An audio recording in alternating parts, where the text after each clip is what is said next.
itong tuhod ko. Talagang namamaga siya. Pag once sinumpong ako ng makakain ako ng kalaban, yung kontra, namamaga siya at yung mga kasukasuhan ko talagang kumikirot, namamaga. Bali, nag-umpisa ito nung ako'y bata pa dahil sa bukid ba ako nakatrabaho bilang magsasaka po kami.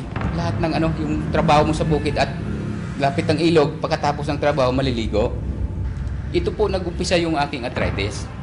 Para kang yung paa mo parang sinusubuhan dahil sobrang pagod.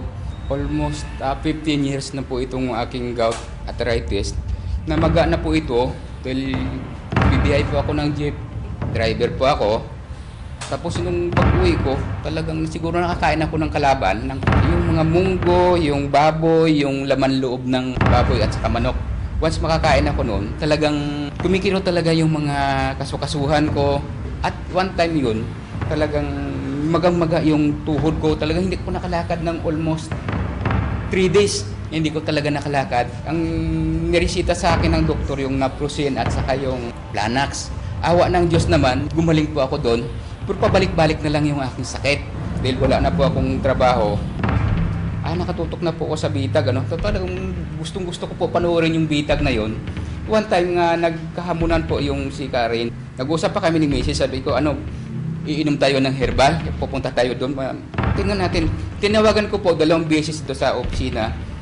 Yun, one time, pumunta kami ni Mrs. dito. Tapos, nagbili po kami ng herbal. Pero akala ko, yun na po yun. Sabi ko, tuloy-tuloy na po yun. Yun pala, after 2 weeks po ang reaction ng herbal sa akin dahil medyo mahina po ang immune system ko po daw. Nung nag-react na siya, namaga na. Oo, namaga na yung tuhod ko. Grabe. Sabi ko, paano to? Pala ko gagaling ako dito. Yun pala, lalong lumala pa. Hindi na po talaga ako nakalakad. Maga-maga to. Tapos, pinayuhan po ako. Sabi niya, ituloy mo lang yung pag-take ng herbal. Sa loob ng 2 buwan na yan nga paghihirap nga inabot ko.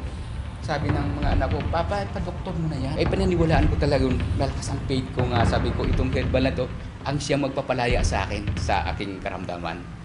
After mga 2 months na nangyari, na talagang bedridden talaga ako. Lumiit po itong binti ko. Itong mga hita ko talagang lumiit. Tinuloy ko pa rin yun, tinuloy ko pa rin.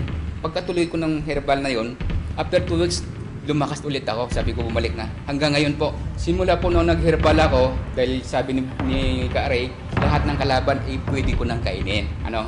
Simula nun, hanggang ngayon, talagang kumakain po ako ng munggo, kumakain po ako ng baboy, yung laman loob. Sinubukan ko talaga kung talagang babalik ang aking sakit. Pero awa ng Diyos naman talaga, hindi na. Awa ng Diyos talaga, sabi ko, ako'y nagpapasalamat unang-una kay Lord, pangalawa kay Ka-Ray, sa herbal niya, at pangatlo po sa bitag. Talagang diyan ko po nakikita yung herbal sa bitag nung naghamunan po yung si Ka-Ray at saka yung si Bintol ko po sa bitag.